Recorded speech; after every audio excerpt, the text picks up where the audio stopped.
Good morning, MVC team. Here we are, the final week, the finish line. It's hard for me to believe it's finally here. This week, I want to share one verse with you and then a brief reflection. It's Proverbs 19, verse 21. Many are the plans in the mind of a man, but it is the purpose of the Lord that will stand. Short, sweet, and to the point, but I hope gives us a chance to reflect a little on this year. And when I think of the first portion of that verse about the plans in the mind of a man, I think back to the beginning of the school year. I think I might have mentioned this previously, that I keep this picture right above my sink, as it's what I look at and pray over as I brush my teeth every morning.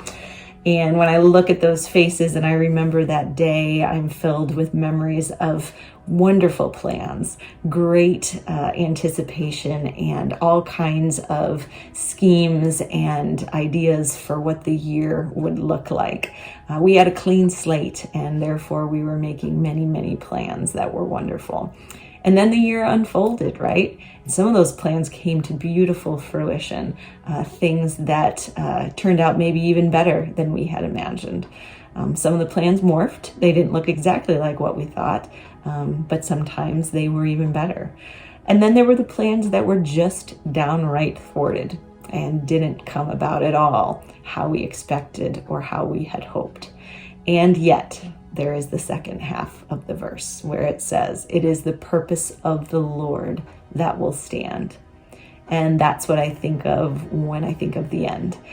The opportunity to turn around and look back on how this school year has unfolded.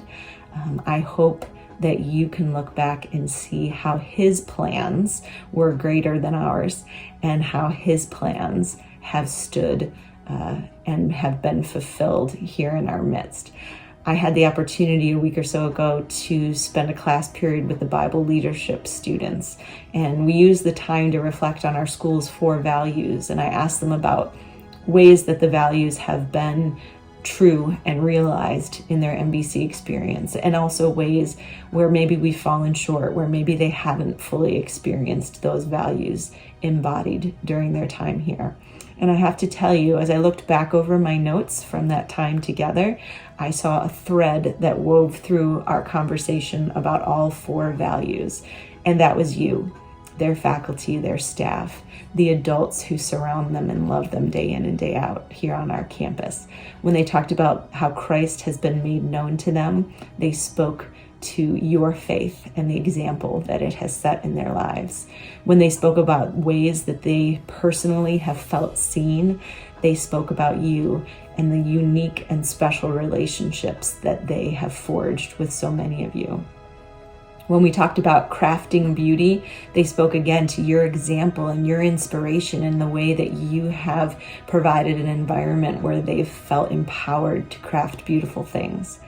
And when we talked about laughing together, they talked about how much joy they have in coming to school, in being in this environment of participating in this culture, and how much they appreciate the way that you have created and been a part of that culture and making that safe space for them here on this campus. And so, with that being said, I want to assure you that yes, indeed, the purpose of the Lord has stood here in our midst this year. Our plans, the plans in the minds of men, maybe not all of them have come to fruition, but we can rest assured that God's purposes have been fulfilled. And I hope as time allows over the course of the next week, you'll take a little time to do some reflection along those lines. And I hope and pray, and I really trust that you will see those purposes that have indeed stood here in our midst. Thanks so much, everybody. Have a great week.